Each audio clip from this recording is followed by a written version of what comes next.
Hello everyone, it's Shane Kanto, your Wasteland reviewer, and I'm here to review When You Finish Saving the World.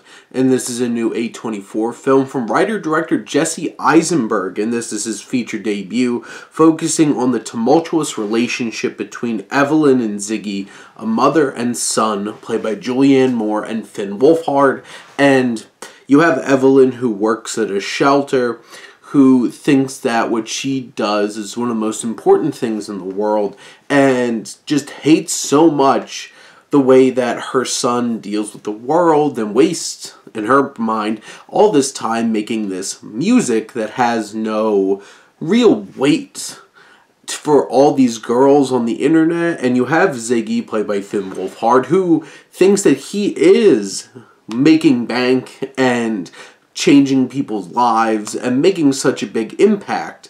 And this story really focuses on each of them dealing with the fact that they don't have a good relationship by trying to find other people out there to find meaning in their lives. And Evelyn has this woman at the shelter whose teenage son, she burrows into his life and tries to mother him.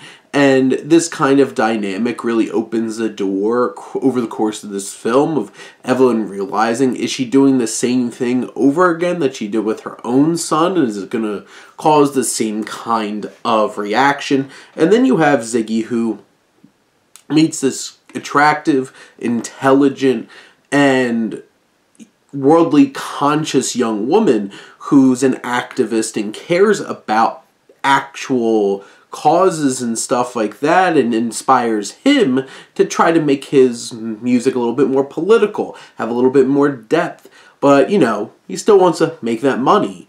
And their dynamic is trying to help him grow past this money-centric idea and this over self-importance. And one of the biggest things I struggled with this film, which this film is only an hour and 28 minutes, but sometimes it's a slog because these two are so insufferable. And I realized, because I didn't know going in that Jesse Eisenberg wrote and directed this film, and then I checked afterwards, I'm like, Evelyn is a middle-aged female version of every Jesse Eisenberg character, and Finn Wolfhard is every Jesse Eisenberg character, especially when he was a teenager or playing teenagers and college-age people. And I'm just realizing it's so insufferable because I can't stand most of Jesse Eisenberg's characters because they're so full of themselves. They're overly focused on their own self-importance. Like you have Ziggy going around telling everybody, oh, well, you know, I have this many followers and this is how much I make. And it's the kind of thing where it's just like this exaggerated sense of worth, and just two of those characters at the same time is unbearable. And them arguing with each other, and you have like the father character played by J.O. Sanders, who's a solid character actor, just being like the neutral party who's just like just a guy, and the two of them are off this charts, incredibly unlikable.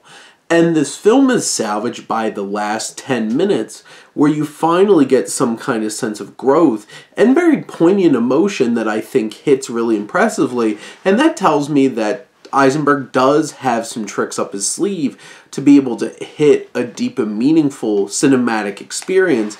And I think this film gets there, but I think it's a little too late for most viewers. Some people might be able to, you know, buckle in and really focus throughout the film and get to that point. But, you know, this film is deeply thematic, even though it's blunt as a sledgehammer in terms of shelter and finding purpose in one's life, especially in youth, and also geopolitical issues and climate change and all those kinds of things that Ziggy tries to connect with later on in the film, just for all the wrong reasons. And in the end, I feel like it got me at the end with an emotional, poignantly emotional finale. It's just a rocky road up to that point and might not be for everybody. Like most A24 films in general, to be perfectly frank. But those are my thoughts on When You Finish Saving the World. Let me know what you think, and let's talk some movies. But thank you as always for tuning in and supporting your Wasteland reviewer.